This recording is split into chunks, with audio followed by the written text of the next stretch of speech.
Obviously, magkaaroon tayo ng kapatan versus Yoto guys ng 361 degree AG5 saka 361 degree Joker 1. Ang malaking katanungan dyan, alin ba talaga yung ultimate bigs basketball shoes ng 361 degrees? Samahan nyo na ako guys, i-compare na natin itong dalawang to. Let's go! Hey, I ain't never giving up. Said I never give up.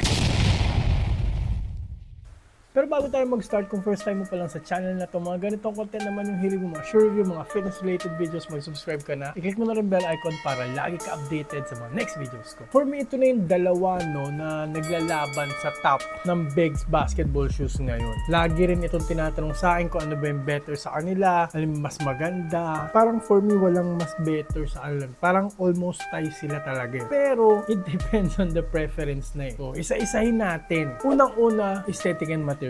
Sa dalawa, mas gusto ko yung aesthetic ng The Joker 1. Leather, mukhang old school, mukhang premium, mukhang sophisticated, mukhang pangmayaman. Pwede pa morma kasi leather, madaling linisan, pogi. Parehas naman sila nasa high cut. Ang bigs po kasi parehas sila. Marami sila parehas ng kulay na mapagpipilian. Pero at the end of the day, parang yung simplicity nito yung mas nagustuhan ko eh. Very aggressive yung design nito. Ito very simple, hindi rin bulky. Pwede mo rin sa ibang sports, volleyball, ganyan, pang workout, kasi nga hindi bulky. So, round 1, aesthetic and material, ibibigay ko sa The Joker 1. Next, round 2, traction and outsole. Parehas naman po ito na may top-notch na traction. Almost the same nga sila eh. Pag titingnan mo ng texture, pag hahawakan mo, almost the same. Kaso lang, sa durability, parang nagli-lean towards ako ng konti dito sa AG5. Mas matigas po siya. Hindi rin sobra-sobrang lamang, guys ha. Kasi yung grooves naman niya, medyo yung iba maliliit din. Itong Joker 1, talagang may mga area na talagang maliliit yung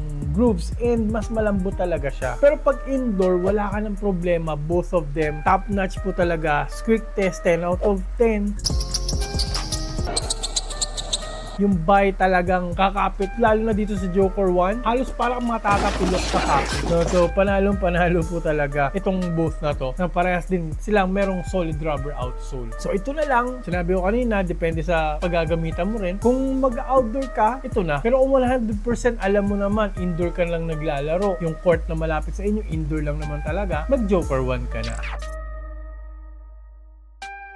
Next, punta na tayo sa safety and support. Dalawang very supportive na sapatos. Siyempre naman, Aaron Gordon, a very explosive na player. Kailangan niya ng support. The Joker, heavy talaga. Mas mabigat, obviously, kay Aaron Gordon. Center, kailangan niya talaga ng sobrang support. Almost pantay sila. May konting kalamangan lang akong ibibigay dito sa AG5 na naman. Kasi nga, carbon fiber infused po yung kanyang torsion plate. Hindi lang kita ng carbon fiber, pero very rigid yung kanyang torsion plate na tinatawag nilang source system. Napakatigas po. Ibang level po yung torsional support and yung snapback nito. Yung sipa niya talaga malupit. And yung mga TPU nito guys, nag-aangatan yung mga TPU. Diba? Yung foam, umangat. Yung TPU, umangat. And yung pati yung outsole nga, umaangat eh. May arc support. Umiikot yung arc support. Umiikot sa heel counter para maging support na naman. Para maging rigid. Yung heel part, iba talaga guys yung support nitong sapatos na to. Marami pang infusing. Pero hindi rin naman ito papatalo. 100%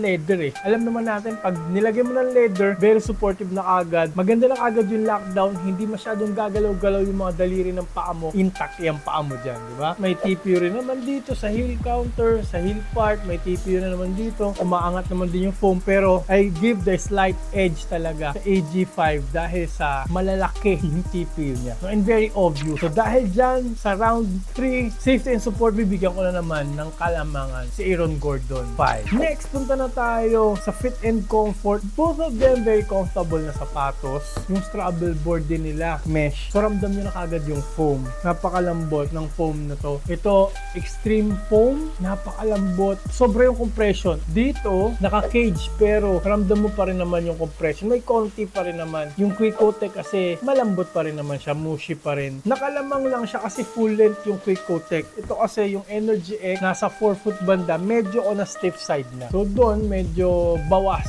yung comfort sa harap. Pero okay lang kasi well padded naman po ito. Tingnan nyo naman yung Achilles pillow na yan dito. Ang kapal ng padding sa tang. Ripstop material, very well padded naman sa harap. Ito rin naman, kahit leather siya, well padded pa rin. Mas mabigat to ng konti kasi pure leather. Mas magaan ng konti-konti lang naman, mga 10 grams lang. Yung fit naman, narrow po ito, no? Nasa snug fit po siya. So, I suggest half size up. Ito, wide foot friendly na. True to size na po kayo sa AG5. So, dahil dyan, medyo bibigyan ko na naman ng konting kaalamangan. Yung Aaron Gordon 5, yung AG5 sa fit dahil nga true to size ka na, wide foot friendly na siya. Pero yun lang naman yung kinalamang niya. Both of them naman very comfortable na sapatos talaga. Next, cushioning. Sa cushioning, Quick Coat Tech full length, medyo for me, nakakalamang ito sa bounce. Ito, kailangan yung makinig na maayos. Kung forward ka, heavy na shooting guard, kahit pang point guard pa, kung versatility yung hinahanap ito. Low to the ground kasi siya, almost flat, almost minimalist yung foam, walang masyadong heel drop, almost pantay. Low to the ground pa rin siya for a center na shoes. Very responsive, you will feel fast, quick ka talaga dito. Ito, for center talaga. For me, no? Heavy center. Kasi extreme, Quick Coat Tech Extreme po yung ginamit. Ito yung parang top nila na foam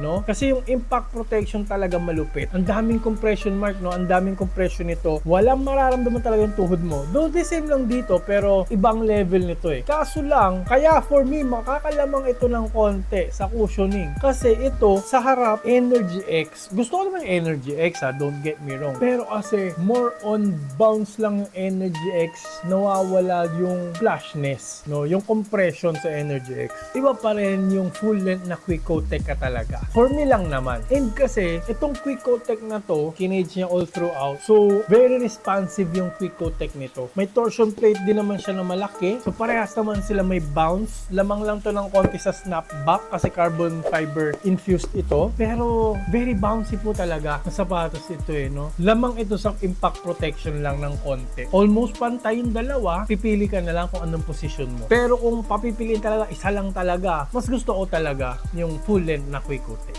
Kaya sa round ng cushioning, bibigay ko sa Joker 1. Next, breathability. Parehas po sila bagsak sa breathability. Kasi nga, leather. Tapos yung tang, konti lang yung butas. Ito naman, may leather din. Ripstop material. And yung sa tang, mesh nga pero closed closed na mesh. Hindi rin puro butas. So, parehas sila bagsak sa breathability. Bibigyan ko lang siguro ng slight edge itong Joker 1 kasi kahit pa paano, may butas-butas na malaki yung sa tang area niya. Ito kasi enclosed, pero very breathable naman yung tang. Pero enclosed po yung mesh nito.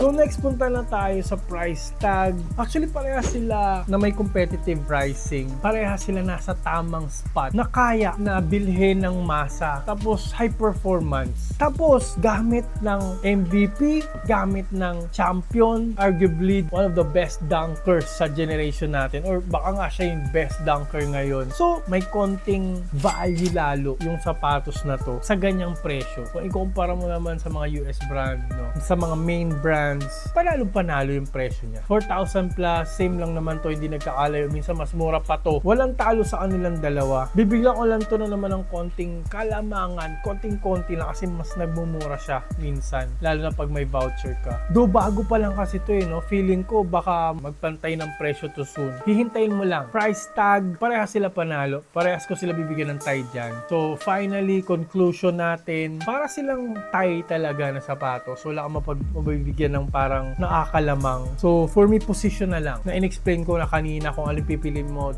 depende sa position mo. And siguro sa aesthetic, kung saan ka mas nagagwapuhan na lang. Pero wala nang tapon sa dalawang to. I-encourage ko talagang i-try nyo siya kasi hindi naman mabubutas yung bulsa nyo. Good investment. Signature shoes na rin naman ito. Original na, durable na, and yung technology, tinadtad na rin. Huwag kayong mag-alala, maglalagay ako ng link dyan sa description box. I-click nyo yan, nandiyan Lazada, Shopee, pati TikTok yata ilalagay ko na rin. By the way guys, paki-follow na rin yung TikTok account ko, no, para dumami doon, pakitulungan ako doon. Mag-subscribe kayo or follow. Medyo_macho po yung name ko sa TikTok. And favor din guys, yun nga, sinabi ko kanina, yung link dyan, gamitin nyo po kasi natutulungan po ng kahit konti yung channel natin pag ginamit nyo yan, kasi may nakukuha akong maliit na komisyon pag ginamit nyo yan, and para ma-maintain ko yung paggawa ng quality reviews para sa inyo, no? Malaking tulong po yan. So advance, maraming salamat sa mga gagamit ng link na yan. Thank you sa inyo guys, salamat sa suporta. And kung naghahanap pa po kayo ng iba pang big basketball shoes, maglalagay ko ng mga videos dito, pindutin nyo rin po yan, and yung bilog dito, pakipindot na rin po para subscribe po agad kayo, para like kayo yung updated sa mga next videos ko. Maraming po salamat sa panonood, mag-ingat po kayo palagi, and lagi nyo rin po tatandaan to always drink your protein. Bye!